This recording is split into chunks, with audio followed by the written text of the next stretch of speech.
দুদিনের ত্রিপুরা সফরে বৃহস্পতিবার রাজ্যে এলেন দেশের রাষ্ট্রপতি রামনাথ কোবিন্দ। এদিন বিশেষ বিমানে দিল্লি থেকে আগরতলা বিমানবন্দরে এসে পৌঁছন রাষ্ট্রপতি। বিমানবন্দরে রাষ্ট্রপতিকে উষ্ণ সংবর্ধনা জানান রাজ্যপাল তথাগত রায়, মুখ্যমন্ত্রী বিপ্লব কুমার দেব, মন্ত্রিসভার অন্যান্য সদস্য এবং রাজ্য প্রশাসনের উচ্চপদস্থ আধিকারিকরা। বিমানবন্দরে রাষ্ট্রপতিকে গার্ড অফ অনার দেওয়া হয়। পরে সেনাবাহিনীর বিশেষ হেলিকপ্টারে উদয়পুর উড়ে যান রাষ্ট্রপতি রামনাথ কোবিন্দ। দুদিনের ত্রিপুরা সফরে বৃহস্পতিবার রাজ্যে এলেন ভারতের রাষ্ট্রপতি রামনাথ কোবিন্দ। এদিন দিল্লি থেকে বিশেষ বিমানে আগরতলা বিমানবন্দরে পৌঁছন রাষ্ট্রপতি। বিমানবন্দরে রাষ্ট্রপতিকে উষ্ণ অভ্যর্থনা জানান রাজ্যপাল তথাগত রায়, মুখ্যমন্ত্রী বিপ্লব কুমার দেব, উপমুখ্যমন্ত্রী জিষ্ণু দেববর্মা, শিক্ষামন্ত্রী রতনলাল নাথ, বনমন্ত্রী মেবার কুমার জমাতিয়া, সমাজ কল্যাণ মন্ত্রী শান্তনাথ চাকমা, বিধানসভার অধ্যক্ষ রেবতী মোহন দাস প্রমুখ।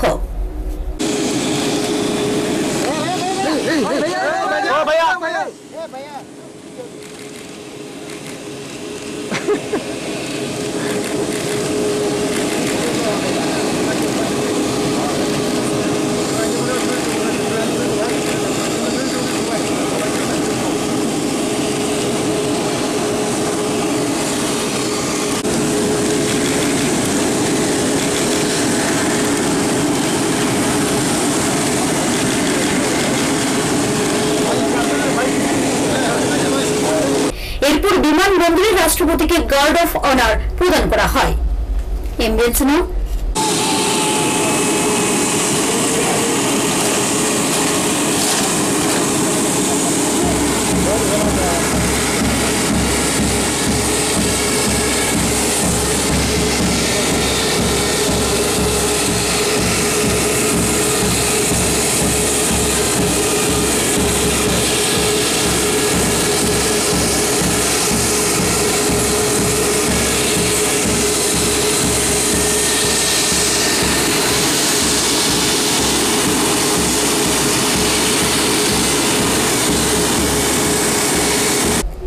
এরপর বিমানবন্দরে প্রায় 20 মিনিটের সংক্ষিপ্ত অনুষ্ঠানের পর সেনাবাহিনীর বিশেষ হেলিকপ্টারে করে উদয়পুর উড়ে যান রাষ্ট্রপতি। উল্লেখ্য, রাষ্ট্রপতি হওয়ার পর এটাই রামনাথ কোবিন্দের প্রথম ত্রিপুরা সফর। নিজস্ব প্রতিনিধি রিপোর্ট, হল্লাবোল।